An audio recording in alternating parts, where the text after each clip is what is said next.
Magandang tanghali pala, mga ka-senior. Medyo ah, parang nainip lang po ako, kaya medyo parang naisipan kong mag-video na siguro naman kahit papaano sana makarelate din yung kagayang senior ko sa mga na-experience ako at naranasan ko. Dahil totoo lang, nung mga bata pa tayo, wala tayong naiisip sa sarili natin kundi yung ating mga pangarap sa buhay, trabaho, at saka mga daily routine ng isang buhay kabataan. Pero yun nga, nang habang tayo ay nagkakaedad, tumatanda, so parang nababawasan yung ating mga kasiglaan at saka yung routine na ginagawa natin. So sa ngayon nga, at my age of 70, so parang ngayon ko nararamdaman na mahirap pala pag yung nasa senior age ka na, kasi nagiging parang malungkot na yung buhay mo. Although hindi ko naman sinasabing lahat, siguro baka iba masaya pa rin naman dahil nai-enjoy nila yung buhay nila. Pero sa sarili ko, although gusto kong magsaya, pero hindi ko na parang mahatak yung sarili ko sa mga ganung bagay, kasi nga I don't know, parang medyo nababawasan na yung interest ko, gano'n, nababawasan na yung mga paglabas-labas ko na di gaya nung araw na napakamasayahin kong tao, marami akong kaibigan, marami akong acquaintances sa labas at busy sa trabaho. So sa ngayon, nagiging daily routine ko na lang, pagising sa umaga, iikot ng konti sa bahay, linis-linis, gawa-gawa ng mga bagay na dapat gawin, tulong-tulong na konti.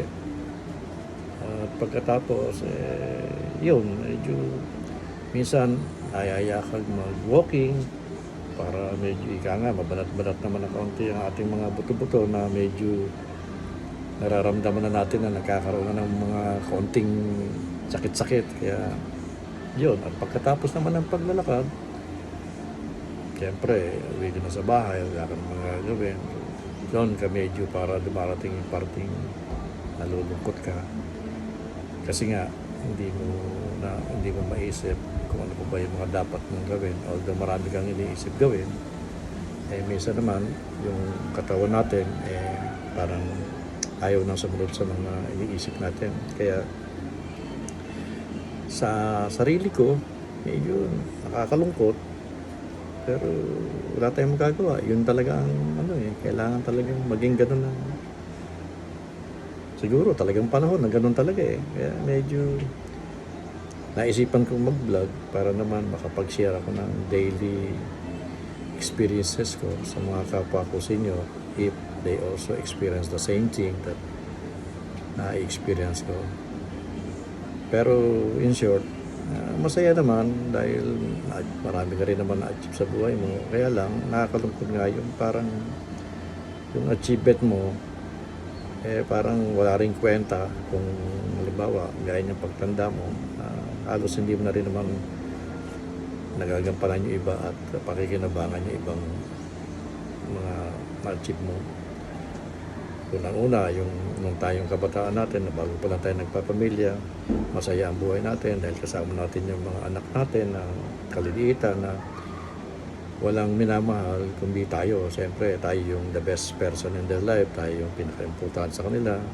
At feel na feel natin yung mga pagmamahal nila. Unlike na yung mga nagsiidad na rin sila, nagkaroon na rin ng mga sariling pamilya. So, nakakalungkot na habang sila bumubuo ng sarilang pamilya, tayo naman bilang magulang, nababawasan tayo ng ating pamilya. So, doon dumarating yung parte parang nangungulila tayo na nalulungkot, na hindi natin malaman kung ano pa ba ang dapat natin gawin para maging masaya tayo. Although, gusto man natin sumaya, andun na nga yung parting